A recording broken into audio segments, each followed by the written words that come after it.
Bismillahirrahmanirrahim. Assalamualaikum warahmatullahi wabarakatuh.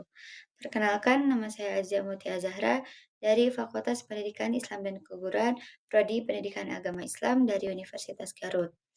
Video ini dibuat untuk memenuhi mata kuliah Ilmu Pendidikan Islam 2 yang diampu oleh Ibu Dr. Hajah Neneng Nafisah, SAG MSI, dengan judul Teori-teori dan Pengembangan Sistem Pendidikan Pesantren.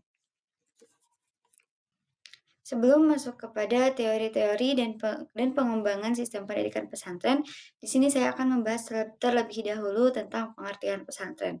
Pesantren menurut bahasa berasal dari kata santri yang memiliki imbuhan pe awalan dan an akhirnya. Sehingga sehingga menjadi kata pesantrian yang berarti itu murid. Sedangkan secara istilah, pesantren ini memiliki definisi yang berubah-ubah seiring dengan perkembangannya zaman. Awal mula berdirinya pesantren ini didefinisikan sebagai lembaga pendidikan sekaligus sebagai lembaga penyiaran agama Islam. Namun dengan perkembangannya definisi ini tidak lagi sama. Pengertian pesantren menurut Haidar, pondok pesantren adalah lembaga pendidikan Islam di Indonesia yang bersifat tradisional untuk mendalami ilmu agama Islam dan mengamalkannya sebagai pedoman kehidupan sehari-hari. Jadi menurut beliau, pesantren ini adalah di dalamnya itu mengajarkan ilmu-ilmu agama yang dimana kita itu dapat menerapkannya dalam kehidupan sehari-hari. Yang selanjutnya yaitu teori-teori dalam pendidikan pesantren, di mana pendidikan pesantren ini memiliki akar sejarah yang kaya dan juga luas, sehingga melahirkan berbagai teori yang mencoba menjelaskan karakteristik, tujuan, serta proses pembelajaran di dalamnya. Yang pertama yaitu ada teori tarekat. Teori tarekat menekankan pada aspek spiritual dan tasawuf dalam pendidikan pesantren, di mana fokus utama dari teori ini adalah eee, pembentukan karakter individu yang solih dan juga memiliki hubungan yang erat dengan Tuhan, di mana pendidikan tarekat ini melibatkan praktik-praktik spiritual seperti zikir, muraqabah, dan juga wirid yang bertujuan untuk mencapai kesempurnaan rohani. Yang kedua yaitu teori sosial. Teori sosial ini memandang pesantren sebagai sebuah institusi sosial yang memiliki fungsi-fungsi sosial tertentu.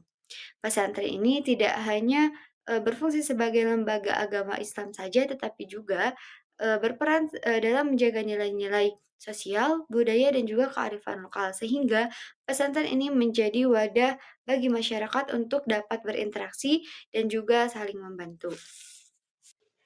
Yang ketiga yaitu ada teori kultural, di mana teori kultural ini menekankan pada peran budaya dalam membentuk sistem pendidikan pesantren, eee, sehingga kurikulum, metode pengajaran, dan juga nilai-nilai yang diajarkan di pesantren ini dipengaruhi oleh budaya lokal dan juga tradisi Islam. Sehingga pesantren ini menjadi bagian integral dari budaya Islam di Indonesia. Yang keempat yaitu teori modernisasi, di mana teori modernisasi ini menganalisis bagaimana pesantren merespons perubahan zaman dan modernisasi. Yang awal mulanya pesantren ini bersifat tradisional, kini banyak pesantren yang berusaha untuk mengadaptasikan kurikulum dan juga metode pengajarannya agar sesuai dengan tuntunan zaman. Yang selanjutnya yaitu pengembangan sistem pendidikan pesantren. Pengembangan sistem pendidikan di pesantren ini harus terus dilakukan karena bisa dilihat pada saat ini bahwa pendidikan pesantren tidak hanya mengajarkan pendidikan klasik dan juga salafiyah saja, tetapi juga sekarang ini berkembang menjadi pesantren modern yang dimana di dalamnya itu memadukan antara pendidikan agama dan juga pendidikan umum yang dilakukan karena mengikuti tuntutan zaman. Terdapat beberapa aspek penting dalam pengembangan sistem pendidikan pesantren. Yang pertama, integrasi ilmu agama dan umum, di mana pesantren modern tidak hanya berfokus kepada pengajaran ilmu agama saja, tetapi juga mengintegrasikan dengan mata pelajaran umum seperti matematika, sains, bahasa, dan juga teknologi informasi. Sehingga hal ini bertujuan untuk menghasilkan lulusan yang tidak hanya memiliki bekal agama saja, tetapi juga memiliki kemampuan, memiliki kompetensi yang dibutuhkan dalam dunia kerja. Yang kedua yaitu ada pemanfaatan teknologi.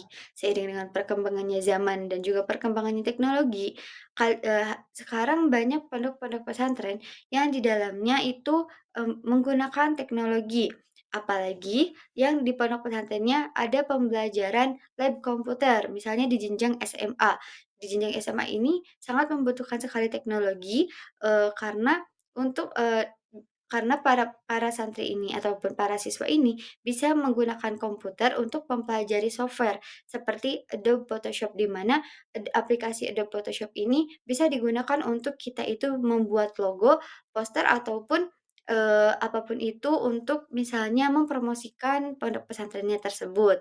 Dan juga, teknologi ini dibutuhkan untuk, pemaparan video di mana, ada dipastikan pastinya ada pembelajaran yang dibutuhkan untuk menggunakan teknologi karena untuk menampilkan video, yang di mana, video ini bisa membuat lebih mempermudah siswanya untuk memahami pembelajaran. Dan juga teknologi ini juga bisa digunakan untuk, interaksi antara guru dengan murid ataupun, dengan orang tua.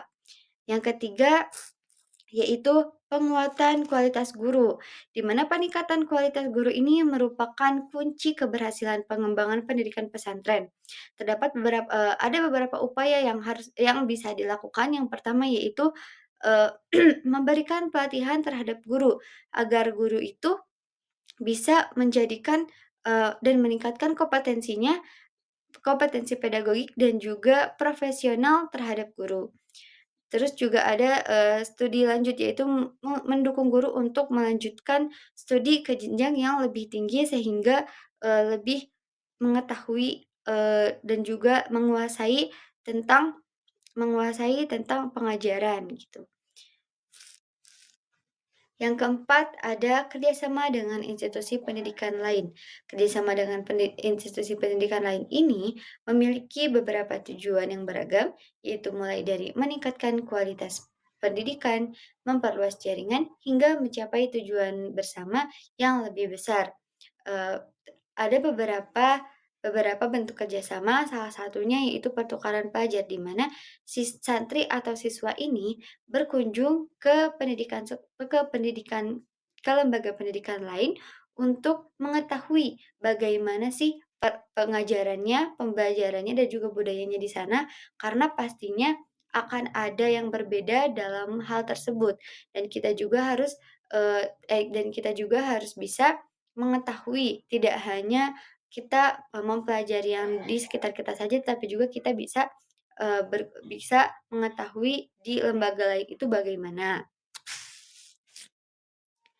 Yang kelima yaitu fokus pada pengembangan karakter, di mana, pesantren ini tidak hanya menguasai ilmu pengetahuan saja, tetapi juga harus terus menekankan pada pembentukan karakter santri, seperti berakhlak mulia, mandiri, dan juga inovatif. Karena pastinya pesantren ini, selalu selalu akan mengajarkan santrinya itu karakter yang baik.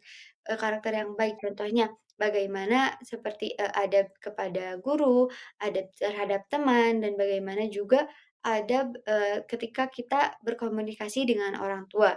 Dan juga, karakter ini juga bisa dibentuk melalui kegiatan ekstrakurikuler, sehingga para santri ini dapat mengembangkan potensi dan minat dan bakatnya ini melalui kegiatan ekstrakurikuler yang mereka sukai dan juga, mereka, minati. Kesimpulan dari materi yang tadi dipaparkan, yaitu teori-teori dalam pendidikan pesantren memberikan berbagai perspektif untuk memahami kompleksitas lembaga pendidikan ini, mulai dari aspek spiritual, sosial, kultural, hingga modernisasi Setiap teori menyoroti dimensi yang berbeda dari pesantren. Pendidikan pesantren terus beradaptasi dengan zaman tanpa meninggalkan nilai-nilai tradisinya. Tujuannya yaitu adalah untuk mencetak lulusan yang tidak hanya menguasai ilmu agama saja, tetapi juga memiliki kompetensi yang dibutuhkan untuk menghadapi tantangan di masa depan. Mungkin cukup sekian yang dapat saya sampaikan. Mohon maaf apabila banyak kesalahan. Sekian, terima kasih. Wassalamualaikum warahmatullahi wabarakatuh.